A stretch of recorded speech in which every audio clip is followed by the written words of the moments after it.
Welcome back. Still discussing brain drain in the education sector and ripple effects. Of course, how does it accumulate into a national crisis? I think I've mentioned it. When you have your best brains leaving the country, definitely the country will suffer. We have a lot of policies here that they could help, to solve. When you lose them, look at some of these doctors. Our doctors are doing very great, very great. I had outside the country, yes. Outside the country. During that COVID-19, one of the people that that came up with the solution then was a friend of mine, that left this country. He was a medical doctor. Left. We were in the same secondary school. He left the country. He left the country to the United States. He was one of the people that came up with that vaccine. That's I'm talking of Dr. Babafemi Taiwo.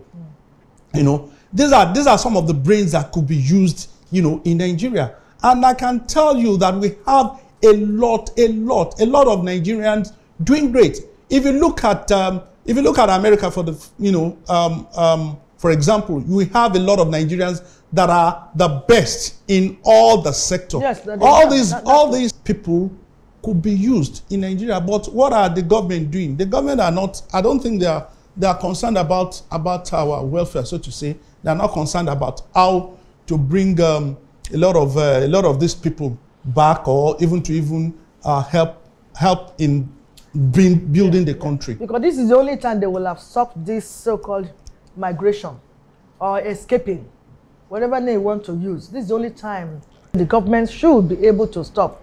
And the only way they can stop is solving the problem. Because it's going to be difficult to bring them back.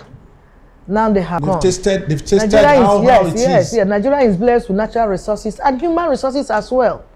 I just learned, I think a few days ago, they said that about 600 lecturers have left Nigeria because of this strike. 600 lecturers. So if that statement is correct, so what are we saying? By the time you now resolve this crisis, government taking you so long to resolve. Where are the lecturers now to teach our children that are left behind? So a stitch in time, they say, same line. We have delayed so much, and we're not learning from our past mistakes. We don't learn at all. This is not the first time lecturers have been on strike. This is not the first time. This is not the second. This is not the third. This is not the fourth. This is not the fifth. Must it now be a recurring issue in Nigeria? We have all it takes. Some individuals are richer than the country, yet we say we don't have money. We use our money to channel our money to things that are not so important. Because for me, education should be the order of the day. Anything you want to allocate, education should have more of it. This is not the first we are treating it here, and some other talk shows have also spoken on this. But it seems our government are just adamant. It is just too sad. It's too sad. Please look at that again, government. Please, those concerned, look at it again. Look at the plight of these children that we are just wasting their future of Nigerians. So we elderly ones, we are already, marching towards our grave. Yeah, that's correct. I just turned 60 recently. So, but I'm concerned about the youths. Very, very concerned about the youths.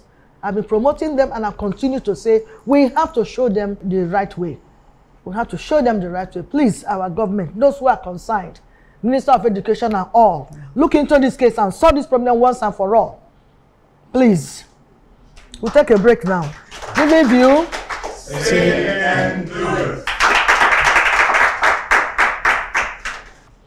All right, welcome back. We're still treating brain drain in the education sector and the ripple effects. Now, going deeper in this topic, sir, what are the impacts of brain drain on the Nigerian economy? I think it's part of things that we've mentioned. So we're losing a lot. We are losing a lot of yes. some of our brains to other countries. Then we can talk of reduction in human capital, for yes. example. There won't be people to work in good places, so to say. Good heads won't be able to have them that will man good places. Then we can talk of reduction of technological development. These people that we lose, there are a lot of innovations that they could bring into our country and to our country, and you know, we are losing all those ones, and that's the reason why the country is what it is now, because those people that are supposed, we are putting, you know, a round peg on a square hole. So, and you will see that a lot of problems are you know, is arising, you know, even now. The Minister of Education, I don't think he has any, well, presently, because one of the things that ASUU is asking for is fund the educational sector properly, so that at least there will be, these are the people that will go into, that do research, these are the people that will do, but they are not well funded. These are part of the things, you know, that they are fighting for.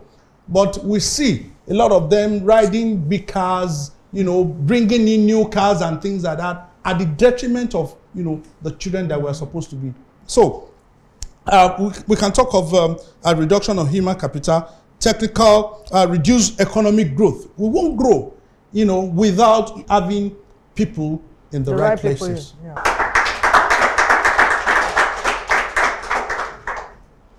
Can you also tell us what are the things that led to this exodus in Nigeria? Well, if you want to look at it, to put it. Well, if you want to look at it, our government, they are insincere. Insincerity on the part of the government. Why? Because if they are sincere, how much do they allocate to? How much budget do they allocate to education?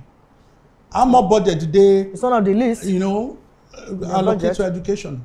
You know, they are not anything that has to do with education. They are not concerned, or let me say, they are less concerned. Even not this present government, even past governments, because this thing have been recurring. Even there is no government. I don't think there is any government in the past that have not suffered strike, so to say, from the lecturer, you know, from the students. Why? And from the student. Why? Because they are not concerned. One of the reasons is insincerity in the part of our government. Okay, lastly, for me, how do we resolve this crisis? If our government are sincere, if they are sincere and they are able to face the problem in the educational sector, I think that with time, we'll be able to get, you know, over that. Also, we see that majority of these people in the educational sector are not being utilized in our policies making. If you can get them into, you know, into the mainstream, so to say, into the government, let them be the one to think. These problems can be solved. I know it can be solved if we take the right step. But everything lies on the side of the government, yes. It lies on the side of the government. Well, I think if you can also create job opportunities, you can provide conducive working environment, which is one of the things, you know, ASUU is asking for. Yeah. You know, all these things will become a theme of the past. I think one of the ways we can solve the problem is getting somebody in the government that have the interest of these masses at heart, interest of students, that has interest in education. It's like those we have there, they don't really have interest in education. That's why they allow this to be happening all over, you know, over and over and over again. The mistake other governments in past have made, we will expect this present government to also look at it and change so that the mistake will not be repeated. But no, it's the same thing. And they'll come and tell you boldly, there's no money. We don't have money. But we'll see what they're using money for. We don't have money yet. Our president can buy vehicles for other countries, can help other countries. But we have problem in your own land. We have not solved it. If we can begin from there. The Abacha loot we are receiving, what did they use the money for? Somebody had to say it. What have they used all this loot we are recovering from? Now, what are you using it for? We must give attention to education. Very, very key. We must give attention to education. That's the only way we can improve. That's the only way Nigeria will come forward. But when we sit down on education, when we don't just know, we will just remain going round and round and round. And anybody that goes round, like I said earlier, can never move forward. We need to move forward. The time has come. A country that has had their independence for over 60 years, we are still crawling like babies. No, no. It should be a concern for our leaders. Over 60 years, we have our independence. Yet we are still crawling. We are still moving. Nothing too much to show for it. Please, this is not the time at all. Well, we'll take a break. When we come back, enter question and answer session. Vivid View. Say and do it.